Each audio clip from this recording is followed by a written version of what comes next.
The first time I noticed him staring, I thought it was nothing, just a child lost in thought, tracing invisible patterns on the floor with his small feet. But that evening, as darkness seeped through the living room curtains and shadows danced on the walls, his eyes were different. They weren't just curious, they were knowing, piercing, almost accusing. Ethan's gaze followed my every movement, and a shiver ran down my spine. I tried to brush it off, laughed at the tension I felt, and sat on the couch, hoping it was my imagination. But then he spoke. "I know what she did," he whispered, his small voice barely audible over the ticking clock, yet heavy enough to stop my heart. My fork froze midair, my mind blank. What do you mean, Ethan?" I asked, forcing calm into my voice, though the icy grip of dread had already settled in my chest. He leaned forward, eyes dark and unwavering. "Mom, she's not yours the way you think. She never wanted you. She wanted him." The word struck like a knife through my soul, slicing apart every illusion I had carefully built around my family. I wanted to tell myself it was a child's imagination, but the intensity in his gaze told me otherwise.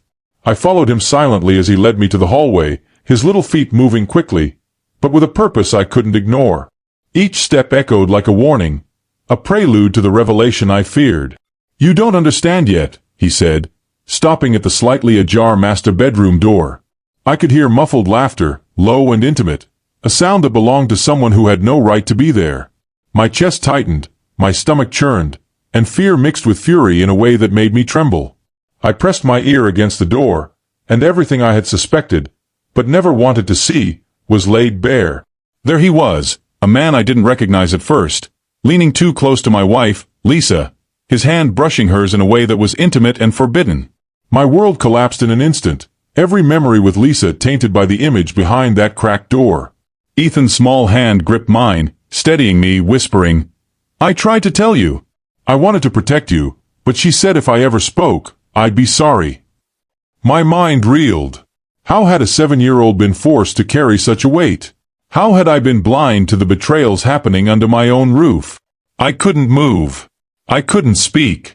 The rage inside me was suffocating, yet Ethan's voice pulled me back from acting on impulse.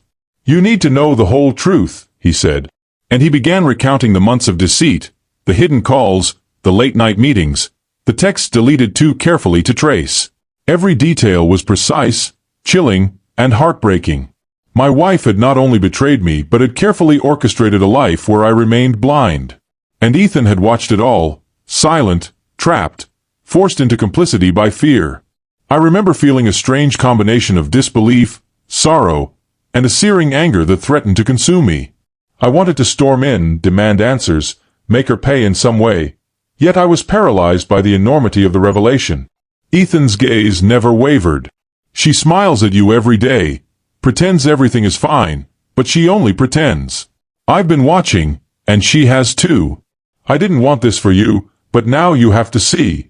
His small hand pointed to the phone lying on the table, a trail of messages flashing accusations I never thought I'd read. Declarations of love to someone else, meetings he had never known about, and plans carefully hidden from me. I sank to the floor, the messages burning my eyes and my heart. The house, once a sanctuary, now felt like a cage of lies. Lisa emerged from the kitchen, smiling warmly, oblivious to the storm that had just erupted in my world. My voice trembled, but I forced it steady. "Who is he?" Her laughter faltered for a split second, the mask slipping, but her instinct for deception was quick. "I don't know what you mean," she said, trying to cover the cracks, but it was too late. Ethan's words had shattered the illusion entirely. I knelt down to Ethan, gripping his shoulders. "You were brave, more than anyone else in this house," I whispered, my throat tight. He nodded, a mix of relief and lingering fear in his eyes. He had not just revealed the truth. He had given me a chance to reclaim myself from a life built on lies. That night, I didn't sleep. I sat in the living room, staring at the faint glow of the streetlights through the curtains, replaying every word, every glance, every revelation. Ethan's courage was the only light in the darkness that had become my life. Morning came, but I didn't stay. I left a note for Lisa, short and final. "I know everything. I'm gone." Ethan's eyes followed me as I walked to the door, small and solemn, yet understanding more than most adults could. He had been my witness, my secret bearer, and my savior. The betrayal was profound, the heartbreak immeasurable, but in that moment, I realized that some truths must be faced, no matter how devastating. Months later, the memory of that chilling evening remains as vivid as if it happened yesterday. Ethan, the child whose gaze had first unsettled me, whose words tore my world apart, had shown me the brutal reality I had ignored.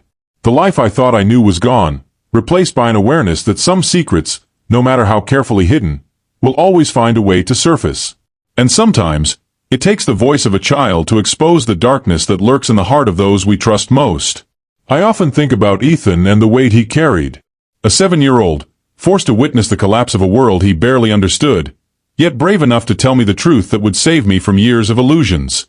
That night changed everything. It shattered the foundations of my life, exposed the lies, and left me heartbroken. But it also reminded me that courage can come from the most unexpected places, and that even in the deepest betrayal, the truth can shine through, so painfully, so brilliantly, that nothing will ever be the same again.